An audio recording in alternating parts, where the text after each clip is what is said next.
Olá, me chamo Vinícius Azevedo, sou estudante da Universidade Estadual de Goiás, Campus Nordeste, situada na cidade de Formosa.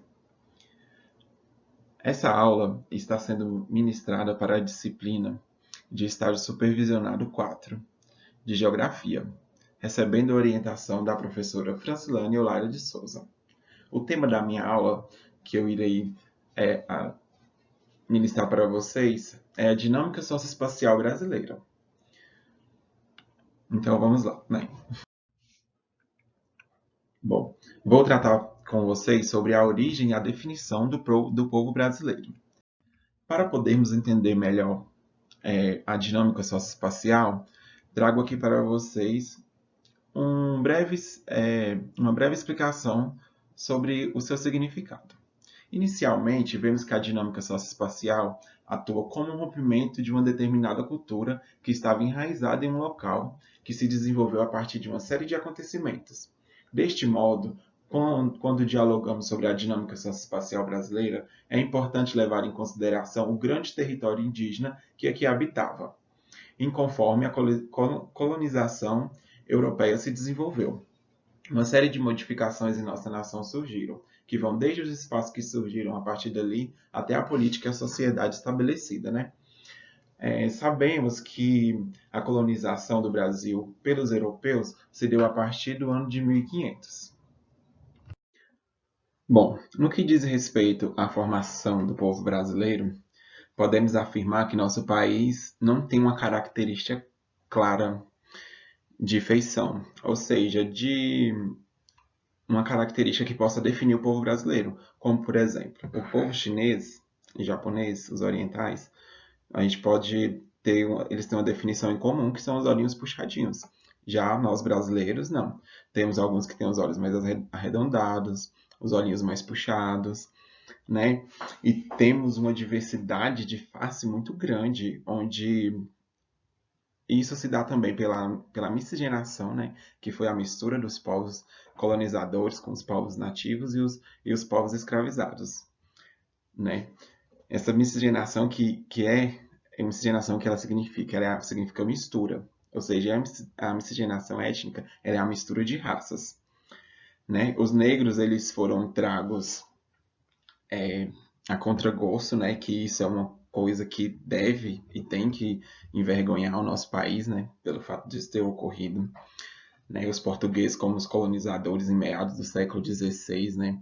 Vieram para o país em busca de matérias-primas, de terras para uma melhor produção, por se tratar de um país que é o trópico tropical, né? Que favorece a agricultura, né? Então, o que podemos ter em consideração hoje com isso, né? Com a formação do nosso povo? Essa miscigenação, ela deu várias características à população atual do país, né? Ou seja, né, inseriu os mulatos, os mestiços, né, os cafuçus, que são a mistura de indígenas com o povo negro, né? E com isso temos uma vária diversificação em nosso país. O Brasil ele é o país que tem a maior, é, como que eu posso dizer, que tem a maior diversidade de povos em um só. Os nativos eles eram formados pelos povos, né? Em sua grande parte, Tupi-Guarani, o G, Charrua, Cariri, dentre outros, né? Os povos africanos, que são os negros, eles vieram, né, eles são os povos Nagôs, Torulas e outros também. Já os povos europeus, são os brancos, eles são os alemães, italianos, espanhóis, poloneses, portugueses e os asiáticos. Os asiáticos sendo os árabes, japoneses e chineses. Aqui eu trago para vocês um gráfico da população residente por cor ou raça em nosso país. Né? Podemos afirmar a partir desse gráfico, onde vocês veem aí em azul, que está 42,7% da nossa população ela é branca. O que está em vermelhinho, que é 9,4%, é a população preta. Nessa parte de begezinha é a população parda, que é 46,8%, que é a maior quantitativo de pessoas. e os indígenas, que são 1,1%. De acordo com esse gráfico, podemos fazer algumas análises, né, e algumas discussões, uma vez que esses dados se tratam de pessoas que se afirmam, que se autoafirmam como raça, né, como brancos, pretos, pardos, amarelos e indígenas. Podemos ver que atualmente a população do Brasil indígena ela é muito pequena, pois sofrem grandes ataques, como perda de seu território, né? Seu território natural, que são suas aldeias. Os povos indígenas, eles eram cerca de 4 a 6 milhões de ameríndios, né? Que são os povos nativos. Atualmente, 896,9 mil indígenas são autodeclarados no Brasil. 430 mil aproximadamente vivem na Amazônia Legal. O que seria essa Amazônia Legal? Seria o seu habitat conservado por direito, né? 390 mil vivem isolados em áreas urbanas. Eles sofreram muito com o extermínio no processo de colonização, né? O que gerou isso? Quais conflitos? Eles passaram conflitos por fazendeiro, pela luta pela terra, né? Por garimpeiros que ocuparam seu espaço para o garimpo, né? Tomando a força, e outros grupos invadiram suas terras, né? A aniquilação por doenças tragas pelos colonizadores também afetaram muito os indígenas, né? Quando os colonizadores europeus chegaram no país, consigo eles trouxeram doenças. E chegando no habitat dos índios, passaram isso para eles, né? E eles sofreram por não ter imunidade para aquelas doenças, afetando muito no seu modo de vida, né? Sofreram grandes perdas, mortes por grandes pragas que quase disseminaram a sua raça. Aqui eu trago para vocês um mapa das terras indígenas que temos hoje, né, no nosso país.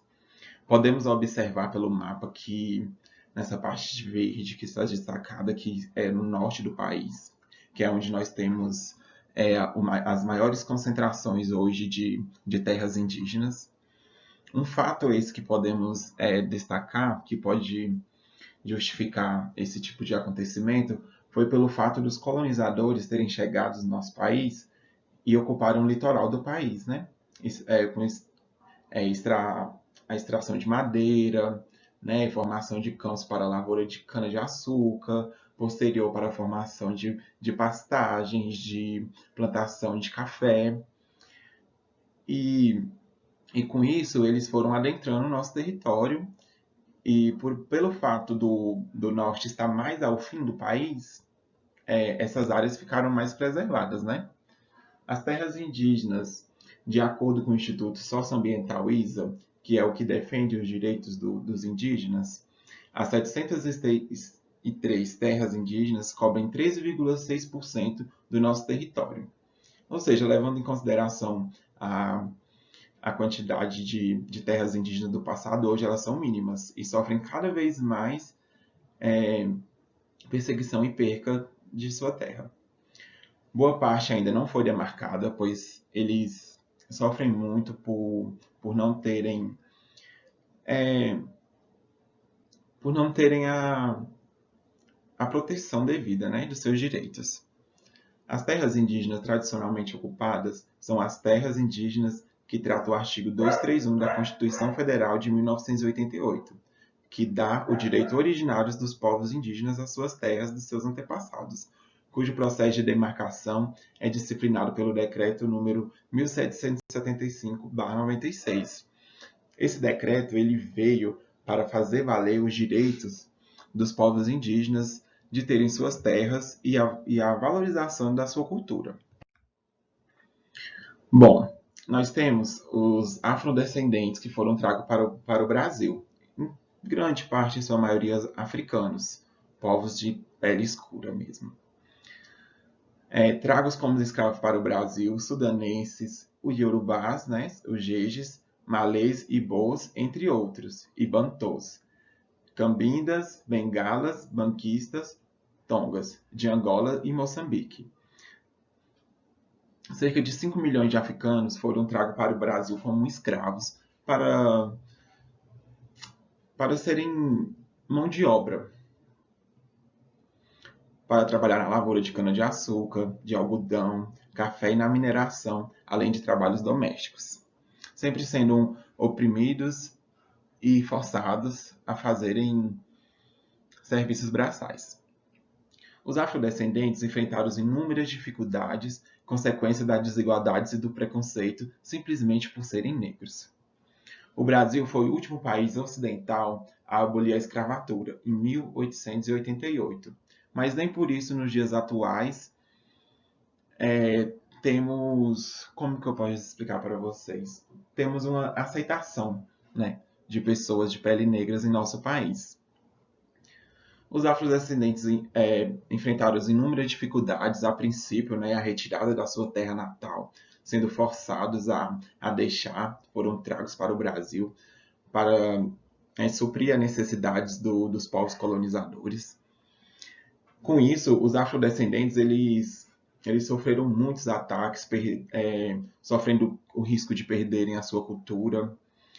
Muitos deles não puderam continuar com a sua religião, porque era vista como algo demoníaco, né? Então eles foram automaticamente afetados pelo o secretismo, foram obrigados a cultuar os seus orixás de forma a camuflar o seu culto.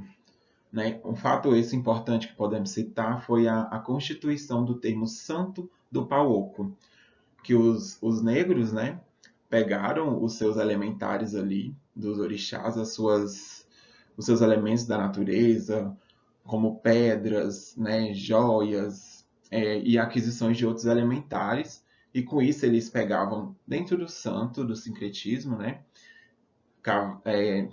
abriam um buraco e colocavam essas ferramentas ali para resignar o seu santo, e ali podiam, de forma camuflada, cultuar a sua religião. Bom, o racismo no Brasil, né? Os afrodescendentes eles sofrem pela dificuldade de inserção no mercado de trabalho por questões étnicas, simplesmente por serem negros e terem a pele de tom escuro, né? Os afrodescendentes são os mais afetados pelo desemprego e grande parte do que são empregados exercem atividade de baixa qualificação, onde os negros ganham menos que os brancos. Moram distantes dos seus locais de trabalho, em periferias e locais com carência de serviços básicos, como saúde, saneamento, segurança, educação e vários outros, né? Hoje, nós sabemos que por mais que tenhamos debates sobre questões do racismo posicionado no Brasil, sabemos que grande parte da população sofre muito com isso, né? Não tendo leis que realmente, de fato, né, os protegem. E são fatores que são enraizados no nosso país, né, de fato. O trabalho no nosso país. A diferença entre negros e brancos, né, é muito grande. A diferença de salário médio do branco para negros é de cerca de R$ 1.162,52. Em dados de desemprego, a desigualdade continua para negros cerca de 7,5% a mais e pardos 6,8%, e para brancos 5,1%. Né? Ou seja, com esses dados podemos afirmar, né, o afastamento de pessoas negras do mercado de trabalho, e muitas das vezes, quando conseguem emprego, são em áreas inferiores, trabalhos em serviços braçais, construção civil, na área doméstica, né? Os fatores que contribuem para isso: a educação deficiente, né, para eles, para os negros, difícil acesso a novas tecnologias para trabalho, ou seja, uma falta de um computador, de um celular, jovens terem que ajudar na complementação da renda de sua família, muitas vezes terem que deixar o, o estudo para poder trabalhar e complementar na renda familiar. E também o preconceito. O preconceito é o maior contribuinte para esse fator de desigualdade de empregos e social. A falta de princípio básico da sociedade demográfica também é um aspecto alarmante, né? A igualdade de oportunidades para negros e índios não temos, é desigual. Segundo a Constituição brasileira, o racismo é considerado crime e a opressão ela surge para romper os movimentos sociais que defendem o direito desses povos. Bom, foram criadas ações afirmativas, né, para que o racismo, não só no Brasil, mas no mundo, fosse minimizado. Né?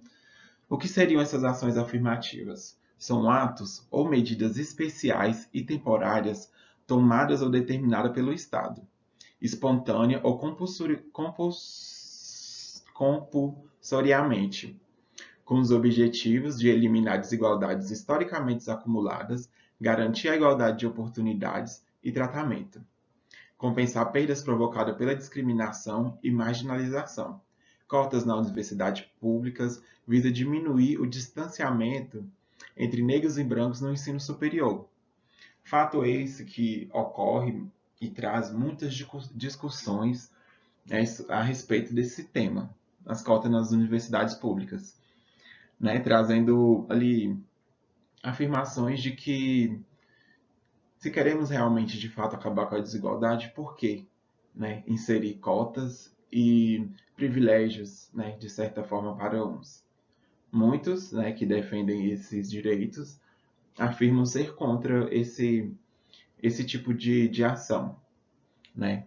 Pois já que somos todos iguais, não tem o porquê ter privilégios. Mas essas cotas nas universidades foram criadas para que os negros pudessem inserir dentro da educação superior e pudessem, de certa forma, receber um acolhimento, né? Trazemos também as comunidades quilombolas. As comunidades quilombolas ou remanescentes de quilombos são grupos com identidade cultural própria e se formaram por meio de um processo histórico que começou nos tempos da escravidão no Brasil. Foram formadas por escravizados fugitivos que receberam doações ou conseguiram comprar terras. Ou seja, essas terras foram ocupadas em massa por negros escravizados que, após a abolição da escravatura, e até mesmo antes, né, iam para esses quilombos para se reunirem e formarem sua terra, né? Uma terra que o recebiam, que o aceitavam como eles eram e pudessem serem livres. Né? A Constituição de 1988, após 100 anos da escravatura, que garantiu o direito legítimo das terras quilombolas aos membros da comunidade. Hoje, de fato, essas terras são defendidas, os direitos, eles em suma importância, sim, eles são valorizados, né, por essa Constituição que dá aos negros a uma agregação dos seus direitos, né, uma aquisição, tanto de suas terras e valorização de sua cultura.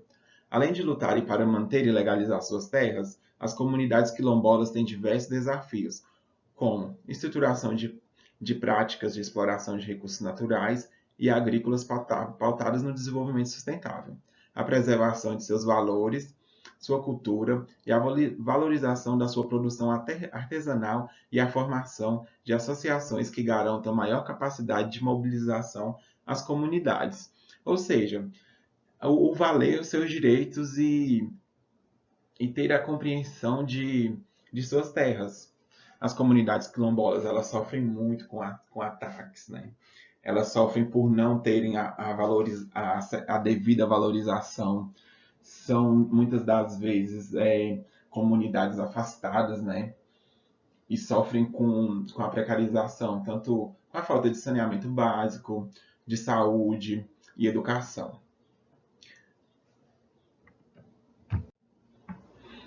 Então, Resumindo tudo que foi apresentado e sabendo que a dinâmica socioespacial brasileira, ela inicialmente surge com o rompimento de uma cultura, né?